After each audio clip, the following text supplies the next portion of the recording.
What happens when one of Hollywood's most respected actors goes head-to-head with a talk show host known for pushing boundaries?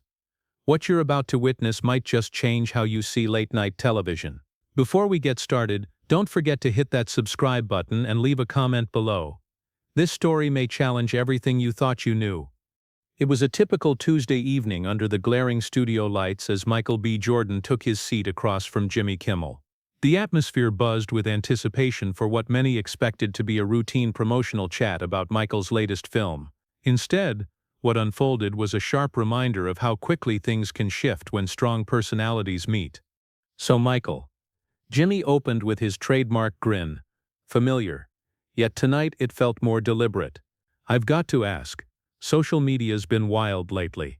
Some pretty crazy stuff is being said about your personal life. Michael adjusted slightly in his seat, keeping a polite smile, though his eyes grew more focused. Jimmy, I'm here to discuss the movie. That was our agreement. Come on, Jimmy replied with a laugh that lacked its usual charm. The audience wants answers. Don't they deserve to know the truth? After all, you're in my chair on my show. The least you can do is be open with the people who support your work. The air shifted. The audience, typically lively, grew still. Something was clearly different. Michael's expression stiffened, just slightly. With all due respect, Jimmy, there's a clear line between transparency and feeding into gossip. I've always been open about my career, my craft, and what I stand for professionally. That's where you're mistaken. Jimmy leaned in, his voice taking on a sharper, more dismissive tone, one that made a few people in the crowd visibly uncomfortable. When you're in that chair, everything's on the table. Your private life, your opinions, your background, it's all part of the story. That's how this works, Michael. You can't walk in and try to steer the conversation. Michael's composure, renowned in the industry, had been shaped by years of navigating tough directors, grueling schedules, and intense media attention. But something in Jimmy's delivery, particularly the line, "That's how this works," clearly struck a nerve. Actually, Jimmy, that's not how it works. That's how you choose to run things. There's a distinction. Oh, really? Jimmy said, voice thick with sarcasm. By all means, educate me. You're the guest after all. I've been hosting this show for years. I think I know how it runs. The room had gone completely quiet. This wasn't the light-hearted exchange the audience had expected. It had turned into something much more uncomfortable and tense. Michael took a breath, his media training kicking in, though the frustration in his eyes was clear. Jimmy, I've done countless interviews. I've sat with everyone from Oprah to Howard Stern, and every one of them knew the difference between entertaining the audience and crossing a line. They all treated me as a person before seeing me as a public figure. Crossing a line? Really? Jimmy chuckled, though the laughter felt forced. That's a bit ironic coming from someone who's made a fortune playing the same tough guy role over and over. You want to talk about using people? What about giving your fans the same performance in every film? The jab caught everyone off guard. It was unusually sharp, and a few audience members audibly reacted. Michael's publicist, seated in the front row, looked visibly anxious. But Michael remained still, his face shifting from irritation to something deeper, more personal, and then to something quietly intense. Excuse me. Michael's voice dropped, calm but with a tone that anyone familiar with him would know meant serious business. Did you just question my professionalism as an actor? I'm questioning a lot more than that, Jimmy replied, his tone dismissive. You're acting your so-called authenticity, the whole image you've built. Let's not pretend here.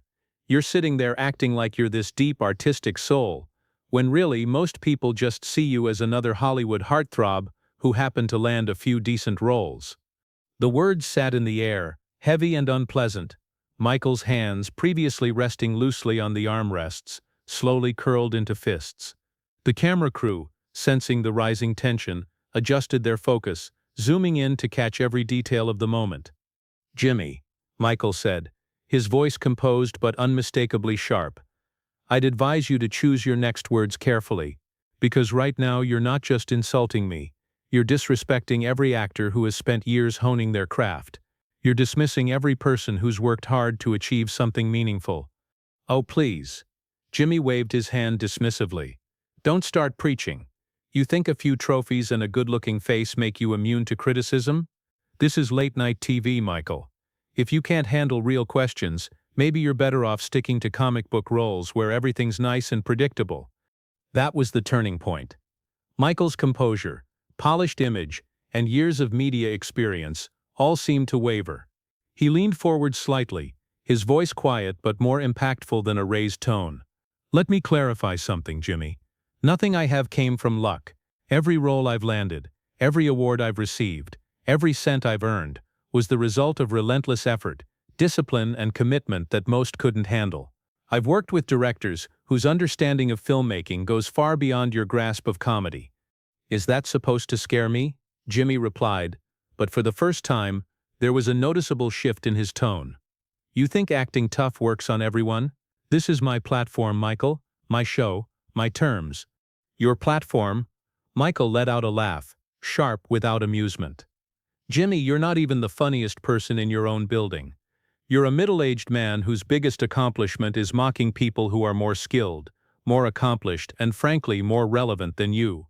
The audience sat in stunned silence, some visibly reacting. This wasn't just an uncomfortable segment, it felt like an unraveling, and no one could predict how it would end. You want to bring up my personal life?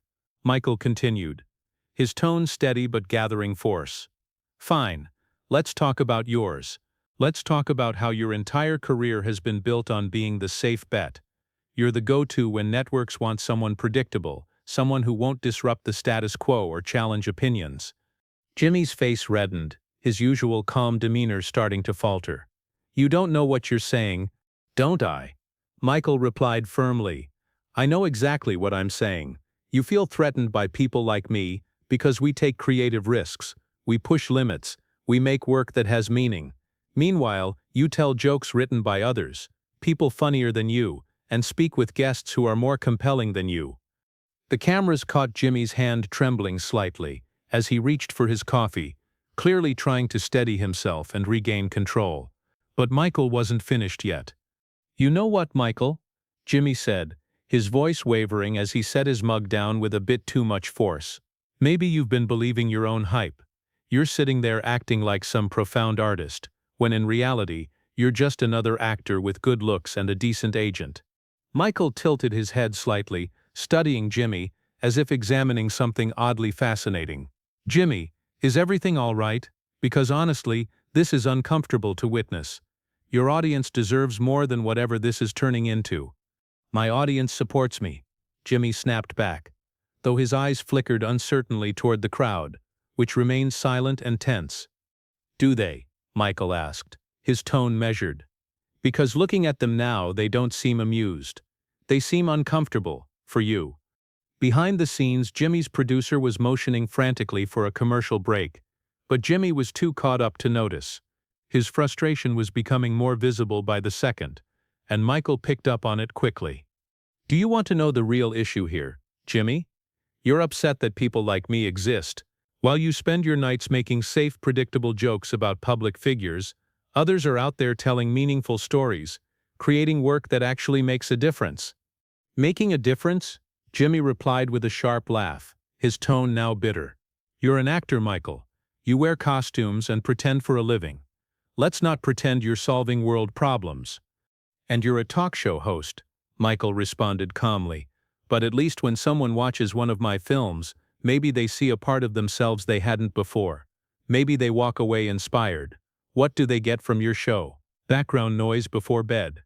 There were now murmurs among the audience, some nodding in quiet agreement. Jimmy noticed, and it only fueled his urgency. You really think you're better than everyone else, don't you? Jimmy's voice was louder now, his control slipping.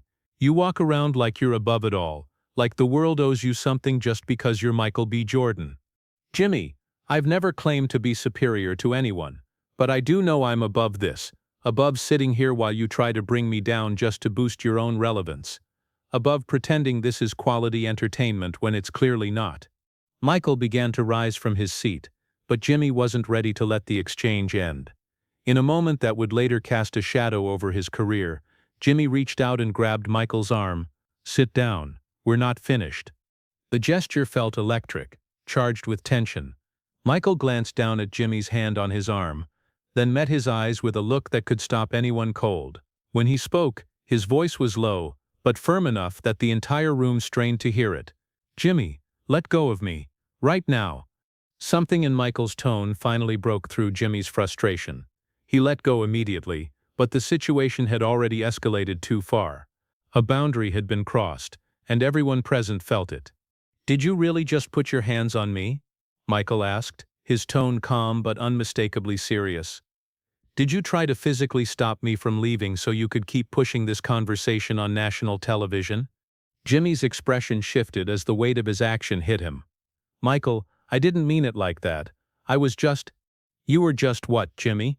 So desperate to stay in control that you forgot how to treat people with respect? That you forgot I'm a guest, not someone you can handle like a prop?" The studio was silent. Even the crew behind the cameras had paused, fully focused on the moment unfolding in front of them. Michael stood fully now, his presence dwarfing Jimmy, who remained seated and visibly uneasy. "You know what's disappointing, Jimmy? I came here tonight genuinely looking forward to discussing my work. I showed up with respect for you and your platform. I thought we could have an honest conversation about creativity, the industry, the things that actually matter." Jimmy began to speak, but Michael raised a hand, cutting him off. "No. You've had your say. Now hear me out. Do you want to know what I really think? I think you're afraid. I think you're so terrified of becoming irrelevant that you try to tear down anyone who reflects what you've lost." "Michael, please," Jimmy said quietly, his voice barely audible. "Can we just reset?" "Reset?" Michael replied with a short, dry laugh. "There's no going back from this. Tonight you showed everyone who you really are. And what they saw was someone who hides behind a desk and a script. Someone who uses that platform to belittle rather than uplift." The audience was fully drawn in, watching one of the most uncomfortable segments ever aired. Some had their phones out recording, others sat motionless, stunned by what was unfolding. The atmosphere felt tense and unpredictable. "I've been part of this industry for more than 10 years, Michael said, his voice steady and growing firmer with each sentence. "I've worked with some of the best directors, incredible actors, and the most imaginative people in Hollywood. And in all that time I have never seen behavior as unprofessional as what you're showing right now." Jimmy's hands visibly trembled as he reached for his glass of water. "Michael, maybe we should take a moment. Let everyone calm down a bit." "Calm down." Michael raised his eyebrows. "Jimmy, I am calm. Probably the calmest person here. You're the one who's unraveling. You've lost control of your own show." Those words seemed to land hard. Jimmy looked around the room, searching for reassurance from the band, the writers, the crew, but all he saw were blank stares, a mix of disbelief and quiet disappointment. "Do you want to know what's really going on here?" Michael said, now turning his attention directly to the camera. "This man asked me on his show under misleading terms. He told my team we'd be talking about my new film, my process, and upcoming work. But instead he chose to ambush me with personal digs and tabloid nonsense." Jimmy tried to jump in, but Michael continued. "And when I didn't engage in his setup, when I chose to stay composed and professional, he got frustrated. So frustrated that he physically grabbed me, to keep this spectacle going." The gravity of Michael's statement sank into the room. It was no longer just a tense interview. It had become a moment that could mark the end of a career. "Jimmy, I want you to look at me," Michael said, calmly but with authority. "Really look. Do you realize what you've done? Do you understand that in just a few minutes, you've managed to undo years of your own work?" Jimmy finally raised his eyes. They were red, damp, uncertain. For a brief second it seemed like he might acknowledge what had happened, might attempt to repair it with an apology. But instead he made a decision that only made things worse. His expression tightened into something defensive, almost defiant, and he turned to the audience with a strained smile that looked anything but sincere. "You know what, folks? I think we're witnessing the real Michael B. Jordan tonight. This is what happens when certain Hollywood stars don't get their way. They act out." A shocked gasp rippled through the audience. Even Jimmy's longtime supporters looked stunned. Michael remained still, watching silently as Jimmy continued to make things worse with every word. "Prima donna," Michael responded, clearly taken aback. "Jimmy, you put your hands on me. You disrespected my career, you misled me with false claims, and I'm the one being difficult. Do you even hear what you're saying?" But Jimmy, caught in the moment, couldn't pull back. Instead, he escalated. "Everyone watching, this is why I usually avoid guests like this. They walk in here thinking they're too important for straightforward questions, too special to be challenged. But this is my platform, and on this show, nobody is beyond critique." The room went completely silent. Michael glanced around at the crew's stunned expressions, at audience members shaking their heads, at the cameras documenting every second of Jimmy's collapse. "Guests like this?" Michael repeated, his tone measured. He let the words linger before continuing. "Jimmy, what exactly do you mean by that? Because it's starting to sound like this isn't about the questions at all." Jimmy's face drained of color. "That's not what I meant. I was referring to high-maintenance guests. That's all." "No, Jimmy.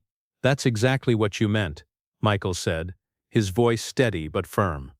"And now everyone watching understands that. The real disappointment here, you had the opportunity to rise above this. You could have demonstrated professionalism, maturity, even simple respect.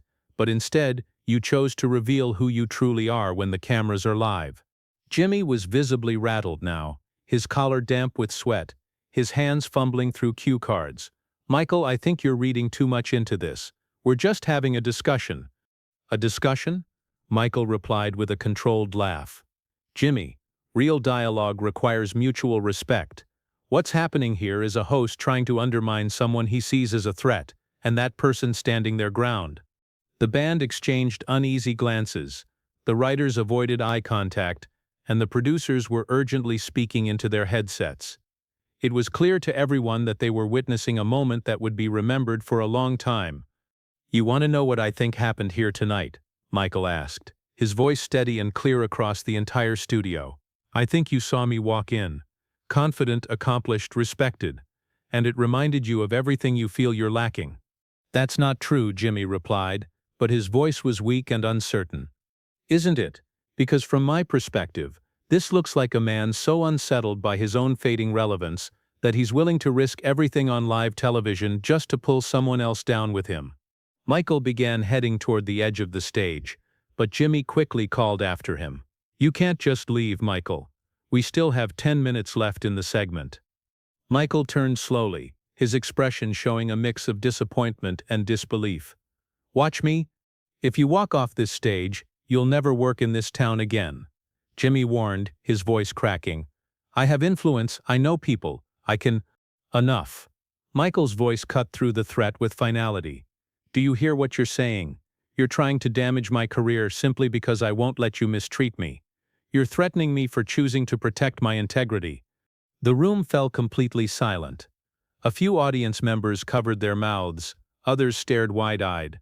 The cameras continued recording, capturing every second of a moment that would go down in late-night TV history. "Let me make something clear, Jimmy. I don't need this show. I don't need your validation, your platform, or your surface-level friendship. What I need is to work with people who understand that success and talent aren't threats, they're things to be recognized and appreciated." Jimmy opened his mouth to speak, but Michael raised a hand. "I'm not done. You said I'd never work here again.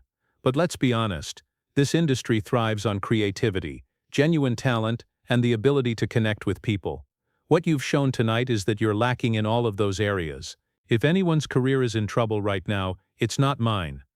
Michael stepped closer, his voice now barely louder than a whisper, but it resonated more than anything that had been said. "Do you know what sets us apart, Jimmy? When people talk about this night, they'll remember one man who stayed composed and respectful, and another who acted out of fear, resentment, and spite. Think carefully, which one do you believe they'll say you were?" Jimmy opened his mouth, then closed it again. No words came out. "You wanted to ask about my personal life? Fine. Here's something personal," Michael said firmly. "I was raised to treat people with respect, to build others up, not tear them down. I was taught to act with integrity, on camera or off. My mother would be disappointed if I stood here another moment and pretended this behavior was acceptable." He adjusted his jacket and looked directly into the main camera. "To everyone watching, to my supporters, To those who've believed in me, thank you. What happened tonight isn't entertainment. It's a clear example of what can happen when insecurity is paired with influence." Michael glanced back at Jimmy, who sat slouched in his chair, defeated. "Jimmy, I sincerely hope you get whatever help you need. This version of you doesn't have to be the final one. But that change won't happen with me sitting here." Michael walked toward the edge of the stage. At the steps he stopped and turned back one last time. His voice was calm, steady. "You know what's truly disappointing? I used to be a fan of your show. I used to find you funny. I respected what you did. But tonight made it clear. The person I thought I was watching never really existed." With that, Michael B. Jordan walked off the stage, past the stunned audience, and out of the studio. It was a moment that would be replayed and discussed for years. Jimmy remained at his desk, motionless under the studio lights. The cameras were still rolling, capturing everything: his silence, the atmosphere, the aftermath. Audience members began whispering, murmuring, then speaking openly about what they had just witnessed. The quiet lingered far too long before Jimmy finally looked up at the lens, his expression empty and unsure. "We'll be right back," he said quietly into the microphone. But everyone in the room knew things had changed permanently. The credits didn't roll that night. The show cut to an unplanned commercial break and stayed off the air until the local news began. Meanwhile, somewhere in Hollywood, Michael B. Jordan was driving home, his integrity intact, his reputation strengthened, and his conscience clear. That night, one of Hollywood's most prominent actors showed what real character looks like. That night, a talk show host was reminded that some boundaries should never be crossed. That night, television history was made, one measured response at a time. What's your take? Should Michael have stayed and finished the interview? Share your thoughts in the comments below, and be sure to subscribe for more real moments from the world of entertainment.